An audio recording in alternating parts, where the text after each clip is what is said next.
O problema é que nós, às vezes, queremos que tudo caia do céu. Que a saúde caia do céu, que o dinheiro caia do céu, que o emprego caia do céu. Deus está por trás de tudo, mas Deus precisa de você. Mas não de você enfermo, não de você envolvido pelas trevas. Deus precisa de você na luz. Aí você é o próprio instrumento que Deus tem para encontrar as coisas boas para você. Por isso, eu nunca termino uma pregação sem fazer um convite. Deus é luz. E Deus quer você na luz. Você precisa abandonar o mundo de trevas. Você precisa conhecer a luz da palavra de Deus. Você precisa entregar seu coração a Jesus. Como Ele quer ajudar você, como Ele quer curar você, como Ele quer abrir as portas para você. Mas você tem que se deixar curar. Você tem que se deixar amar pelo Senhor Jesus. Uma das coisas que que estou fazendo ultimamente, é pregar a Bíblia verso por verso. Teria gostado de começar essa tarefa quando era jovem. Eu entrei no ministério com 20 anos. Talvez teria terminado de pregar a Bíblia toda verso por verso. Mas quando eu tive essa inquietude, já era tarde. E eu não acho que Deus vai me dar vida para pregar a Bíblia toda verso por verso. O que quero provar é que cada palavra na Bíblia não está aí por estar. Cada palavra tem sentido. E às vezes nós lemos a Bíblia com tanta rapidez, com tanta pressa, e esquecemos que a palavra não é milho e que nós não somos galos para ir tragando. A palavra tem que ser mastigada. Eu digo mais, tem que ser ruminhada. Você tem que sacar o suco da palavra. Ler uma vez, ler outra vez, volver a ler, aplicar o texto para a sua vida, reflexionar o que Deus está querendo me dizer neste verso. E desde Gênesis 1:1 até Apocalipse capítulo 22, o último verso, a Bíblia está cheia de instrução, de conselho. Então vamos ao texto bíblico. He pedido que coloquem o texto na tela, porque quero que vocês acompanhem o texto. Eu vou ler com vocês.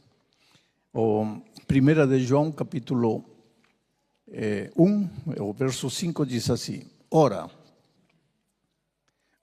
porque diz ora.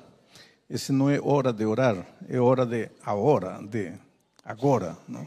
Ora, é como dizer, já que eu falei tudo que falei aqui, agora vai entender o que vou falar. É isso que João está dizendo. Esse ora é uma interjeição para fazermos meditar, reflexionar.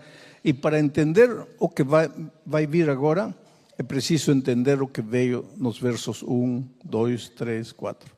Bom, ora, a mensagem de parte dele, de quem dele? É que os primeiros versos estão falando do verbo de Deus, do Filho de Deus, do Senhor Jesus Cristo. Então agora diz, ora, a mensagem que da parte de Jesus recebemos, a mensagem que temos ouvido e agora vos anunciamos é esta. O resumo da mensagem, qual é? Que Deus é luz e não há nele treva nenhuma. Vamos analisar isso depois. Seguinte verso, o verso 6. Se dissermos que mantemos comunhão com Ele, com Jesus, e andamos nas trevas, mentimos e não praticamos a verdade. Isso porque tem muita gente que diz, estou em Cristo e continua vivendo tudo errado, então está mentindo, não é verdade. E o último verso, o 7 diz: se porém andamos na luz, como Ele, Jesus, está na luz, mantemos comunhão uns com os outros. Quer dizer que se você está em Cristo, na luz, na casa, vai haver comunhão, vai haver unidade. Não vai estar brigando com a esposa, brigando com o marido, brigando com o filho, brigando com o pai. Na empresa, não vai estar brigando com o patrão, não vai estar brigando com o empregado. Na vizinhança, não vai estar brigando com comunhão. Isso se você andar na luz, assim como Jesus é luz.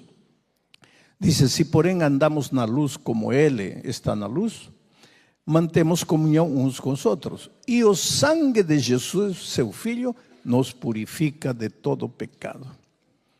Isto é interessante, porque quer dizer que se você quer ser purificado de seus pecados, mas não quer andar na luz, o sangue de Jesus não tem valor para você. O sangue de Jesus só tem valor para você se você está disposto a caminhar na luz. Bom, agora vou analisar o texto e vou tentar tirar as lições que podem ser aplicadas na sua vida. Em primeiro lugar, antes de tudo, quero que você saiba de uma coisa. Você é precioso, precioso para Deus. Eu sempre digo, você é a coisa mais linda que Deus tem nesta vida. Não importa quem é você. Não importa como você vive. Não importa se você está longe ou está perto. Não importa de que país você vem, de que raça você é. Não importa quantos anos você tem. Não importa se você é homem, é mulher, é velho, é jovem, é criança. Você é a coisa mais preciosa que Deus tem nesta vida. Só que nós vivemos num mundo onde existe a palavra multidão. E a multidão é o mar onde a gota de água desaparece. Então você acha que é multidão? Não. Você acha que esta noite Jesus está aqui, na pessoa de seu Santo Espírito. Não podemos tocar Ele, não podemos ver, mas o Espírito de Deus está pairando aqui. E você acha que Ele está vendo, oh, esta noite tem 400 pessoas, que bonito. Não. Jesus está olhando para você. E disse: filho, que bom que você está aqui, porque para Deus só existe você. É como se só você existisse. E Ele te conhece. E te conhece como às vezes você mesmo não se conhece. Alguma vez você já falou: ai, não sei o que acontece comigo, porque faço tanta besteira. Falamos assim na vida diária, hein? Tanta besteira. Eu não me compreendo. Claro, você nunca vai se compreender. Mas Deus compreende você. Porque Deus conhece você desde quando você estava no ventre da sua mãe. Acaso você nasceu sem propósito na vida? Não. Outro dia encontrei um rapaz, e eu estava falando isso em Algarve, que ficava triste porque disse que quando nasceu, ele não conheceu o pai, não conheceu a mãe. A sua mãe jogou ele no lixo, envolvido em papel de jornal. E ele chorou, aí um policial viu ele, levou ele, auxiliou ele. E a notícia saiu na televisão, e um casal que não tinha filhos e que andava pedindo a Deus um filho, e Deus não dava filhos, quando viu a notícia, correu. E as autoridades, depois de uma análise, entregaram a criança para eles. E eles criaram com tanto amor, com tanto carinho. Só que nunca falaram que ele tinha sido adotado. Então ele sempre pensou que eles eram seus pais. Mas esta multidão na qual vivemos, Esta sociedade é cruel. Este mundo é ruim, é mau. E alguém na escola, num momento de discussão com o menino, fala para ele: quem é você? Você nem sequer sabe quem é seu pai, quem é sua mãe. Você é adotado. E aquilo foi uma bomba para o menino. Porque ele sempre pensou que seu pai e sua mãe eram pai e mãe de sangue. Saiu correndo, entrou na casa. Quero a verdade, me digam a verdade. Eu sou adotado. Coitados dos pais, ficaram desesperados. Sou adotado ou não? Filho, mas que importa isso? Não. Sou adotado ou não? Um dia disse ao pai, que é membro da igreja: por que vocês nunca falaram? E ele disse: por amor. Nós amamos ele. Para nós, ele não é adotado, é o filho de nosso sangue. E como amávamos, não falamos a verdade. Meu querido, vou abrir parênteses para dizer uma coisa.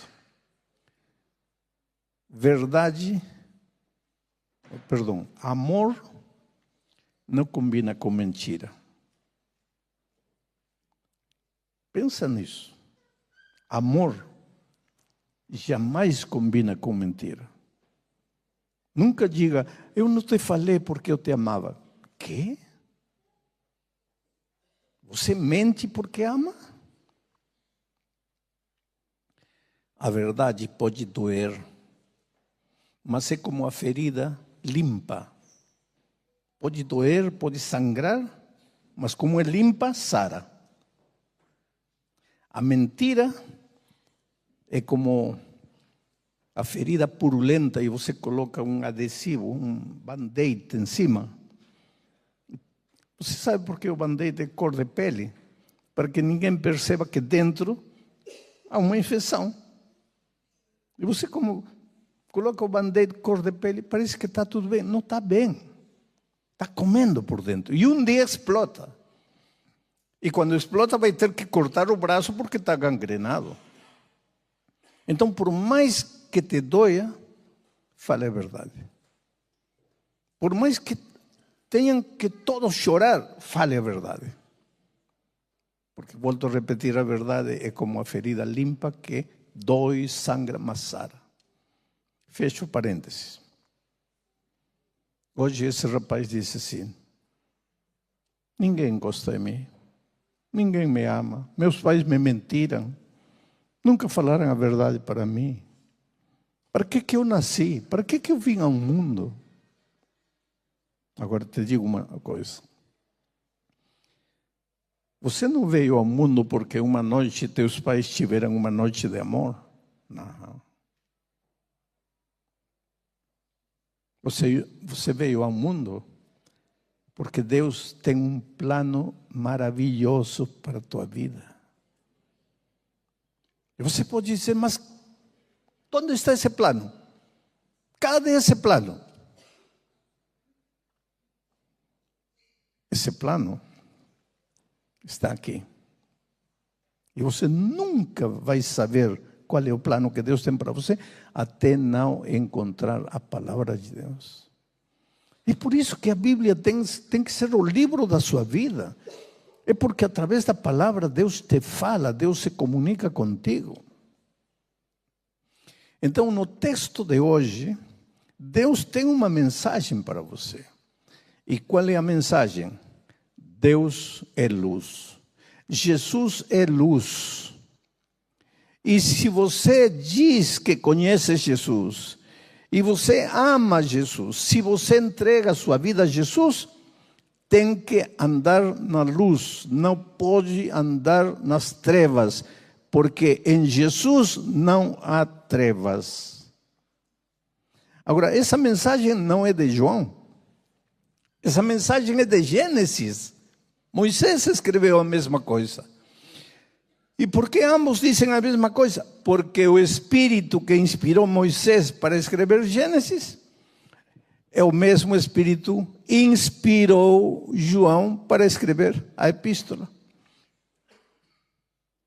Que diz Gênesis 1:1, diz: no princípio criou Deus os céus e a terra. E a terra estava desordenada e vazia. E as trevas cobriam a superfície da terra. E o Espírito de Deus pairava por encima do desordem e das trevas. Para quê? Para colocar ordem e para colocar luz. Porque uma vida em desordem não pode ser feliz. Quando tuas emoções estão desordenadas, você não é feliz. Quando teus sentimentos estão desordenados, você não é feliz. Quando teus pensamentos estão desordenados, você não é feliz. Então o Espírito se movia para colocar ordem. Então o verso 3 de Gênesis 1 diz: e Deus disse, seja a luz. E a luz apareceu. Nós fomos criados para a luz, para andar na luz, para sermos luz no mundo em que vivemos. Não para contagiar-nos das trevas que nos rodeiam, para sermos luz. E então, Gênesis diz, e Deus disse que a luz era boa. E agora, João, séculos depois, repete o mesmo conceito. Luz. Alguma vez você ficou em trevas?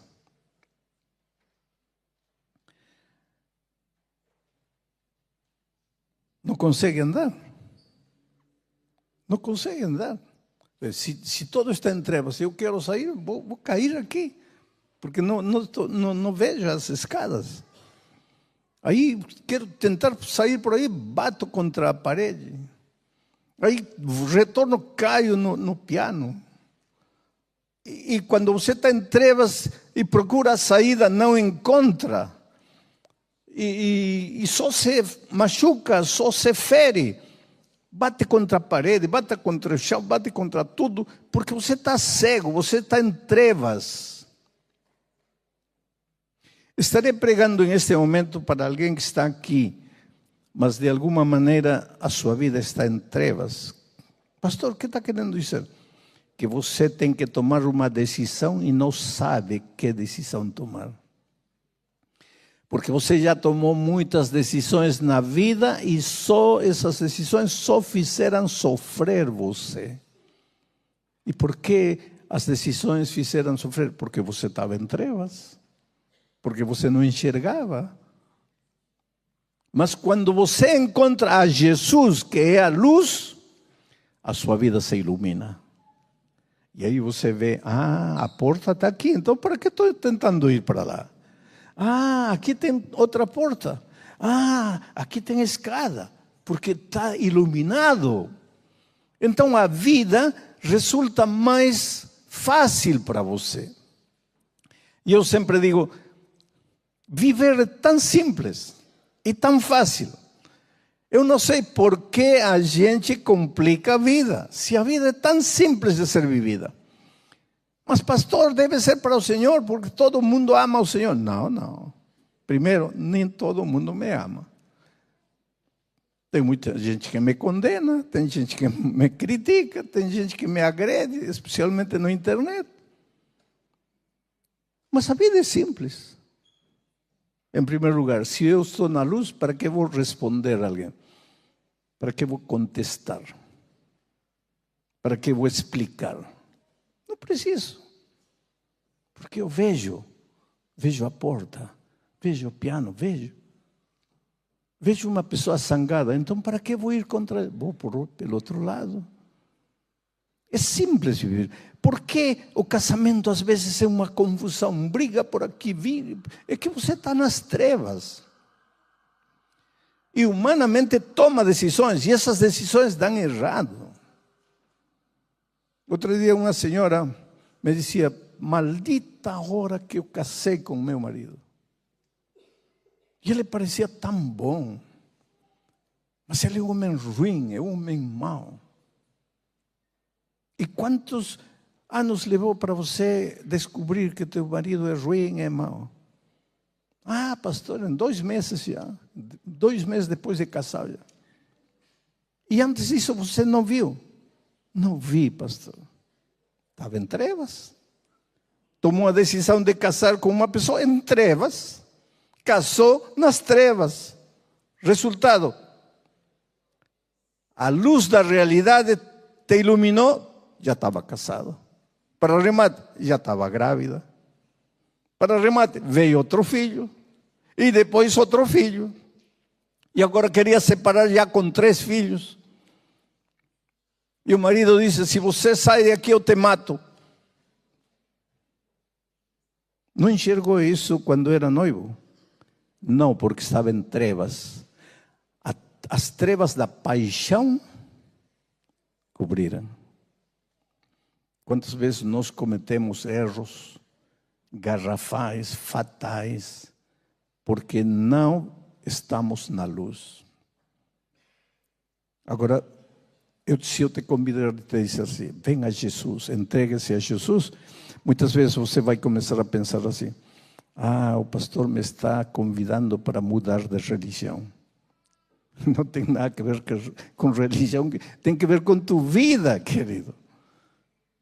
Você está acertando todas as tuas decisões, você está muito feliz, não falta nada. Porque outro dia eu estava viajando no avião com um homem e ele dizia que não acreditava em Deus, que Deus era uma muleta para pessoas fracas, que não conseguem viver sozinhas, que precisam de uma muleta. E quando falei para ele da salvação, ele disse: salvação de quê, pastor? Eu não preciso de salvação. Tenho dinheiro, tenho casa, tenho carro, tenho família. Salvação de quê? No entanto, ele estava viajando a outra cidade, nos conhecemos no avião, porque seu filho estava internado num sanatório para recuperar drogados. Porque ele não podia tirar seu filho. Seu único filho, ele não podia tirar das drogas. E tinha recebido a notícia de que seu filho tentou tirar sua vida lá no sanatório.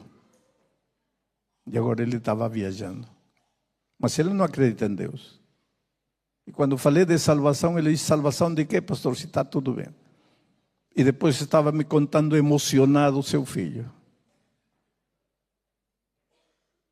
E eu falei para ele do poder transformador de Jesus. Porque, querido, te digo uma coisa: o poder transformador de Jesus não é utopia, não é teoria, não é palavra bonita que os evangélicos falam. O poder de Jesus é realidade. Você pode ver na Bíblia gente destruída. João, por exemplo, João, quando chegou a ser discípulo de Jesus, era chamado de o filho do trovão. Imagina como era o caráter desse homem para falarem para ele que era o filho do trovão. Não era uma pombinha mansa, era um tipo trovão.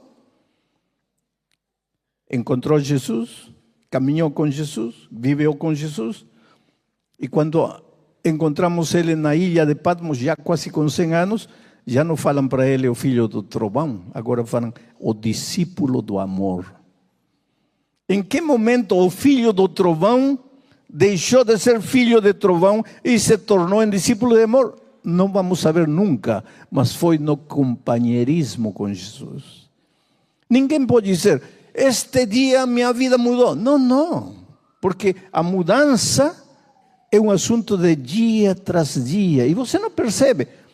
As outras pessoas que convivem com você percebem que você está mudando, mas você mesmo não percebe. Mas o Evangelho é transformação.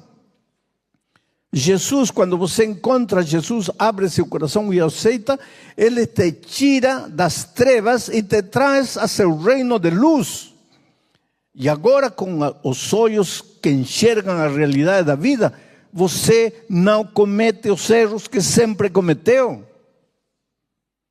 Porque a verdade é que tem gente que chega ao final da vida, porque isso me disse um homem um dia que estava saindo de um estádio depois da pregação, estava indo ao estacionamento para pegar meu carro e ele correu atrás de mim e me disse: pastor, hoje é meu aniversário, estou fazendo 60 anos.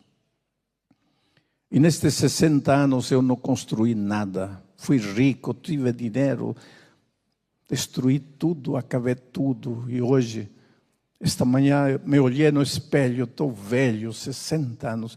Se até os 60 não construí nada, o que eu vou fazer daqui para frente? Já velho. E quando estava olhando-me no espelho, ouvi na televisão a notícia de que esta noite ia haver reunião, esta pregação aqui no estádio. Por isso vim. Eu falei, mas esta noite eu fiz um apelo para se entregarem a Jesus. Você se levantou, você veio à frente. E ele disse: sim, pastor, eu fui à frente. Mas e agora o que vai acontecer na minha vida? Falei: não sei. Mas se você se entregou a Jesus esta noite, em 5 anos Deus pode devolver para você tudo o que você não fez na vida inteira. Fiz uma oração com ele e fui embora. Passou 1 ano, 2 anos, 3 anos, 4 anos. Eu estava pregando no centro de convenções de Orlando, na Flórida. E quando terminei, saí por trás, estava indo a pé a meu hotel, porque meu hotel estava a 100 metros, meu hotel estava a 100 metros do centro de convenções. E de repente sinto que alguém corre atrás de mim. Um homem grandão me abraça e começa a chorar. E me disse: pastor, se lembra de mim? Não. Há 5 anos atrás, no estádio da Portuguesa, em São Paulo, eu procurei o Senhor no final. E eu me lembrei imediatamente. Falei: você é aquele empresário que estava falido, que não tinha nada. Sou eu, pastor. E o que está fazendo aqui nos Estados Unidos? E ele me disse: pastor, o senhor não lembra o que me falou aquele dia? Não. Eu orei contigo, mas não lembra o que me falou? Não me lembro. Ele me disse: o Senhor me falou, se hoje você entregou a vida a Jesus, em 5 anos, Deus pode te devolver o que você não fez em toda a sua vida. E pastor, hoje é meu aniversário. Hoje eu estou cumprindo 65 anos. E desde o dia que eu conheci o Senhor lá no estádio, já passaram exatamente 5 anos. Falei: não tenho emprego, pastor. Por que não tenho emprego? Neste país ninguém vive sem emprego. E ele sorriu e disse: pastor, sabe por que eu não tenho emprego? Porque eu sou dono da minha própria empresa aqui nos Estados Unidos. Eu dou trabalho para mais de 100 pessoas. Eu dou emprego para mais de 100 pessoas. Em 5 anos, Deus me deu o que eu não construía na vida toda. Por quê? Porque Deus tirou ele do mundo das trevas e trouxe ele para o mundo da luz. E no mundo da luz, seus olhos se abriram. E ele começou a perceber que o problema para ele estar nessa situação não eram os outros, era ele. Ele percebeu que o mundo não tinha que mudar, ele tinha que mudar. E suplicou a Deus. E disse: pastor, comecei a estudar a palavra de Deus e descobri o plano que Deus tinha para a minha vida. E minha vida estava toda errada, pastor. Então comecei a seguir os conselhos divinos na sua palavra. E tudo começou a dar certo. E lá no Brasil eu não tinha condições de renascer. Por isso larguei tudo, vim a este país. Cheguei aqui no país com $400 no bolso. ¿Para qué alcanza $400 nos Estados Unidos? Mas ele disse, pastor, eu comi lixo aqui para poder sobreviver. Mas Deus me foi abrindo os caminhos. Hoje eu tenho minha própria empresa. Deus te ama, querido. Às vezes, quando a vida bate em você, porque esta vida bate feio, sabe? Esta vida, às vezes, te dá um golpe no fígado que te deixa trastabillando, te deixa assim, sem equilíbrio. Que você, às vezes, você levanta os olhos e diz, Deus, onde você está? Por que me abandonou? Estou sozinho nesta vida. Não, não está sozinho. Deus te ama. Deus quer reconstruir tua vida. Mas quando digo Deus quer reconstruir tua vida, eu não vou dizer, vem aqui que eu vou fazer uma oração por você e tudo vai mudar. Calma, querido. Deus não trabalha dessa maneira. Você vem, se entrega a Jesus, Ele abre teus olhos.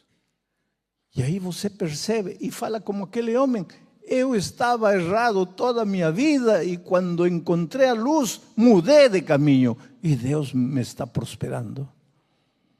O problema é que nós às vezes queremos que tudo caia do céu, que a saúde caia do céu, que o dinheiro caia do céu, que o emprego caia do céu. Deus está por trás de tudo, mas Deus precisa de você, mas não de você enfermo, não de você envolvido pelas trevas. Deus precisa de você na luz. Aí você é o próprio instrumento que Deus tem para encontrar as coisas boas para você. Por isso, eu nunca termino uma pregação sem fazer um convite. Deus é luz. E Deus quer você na luz.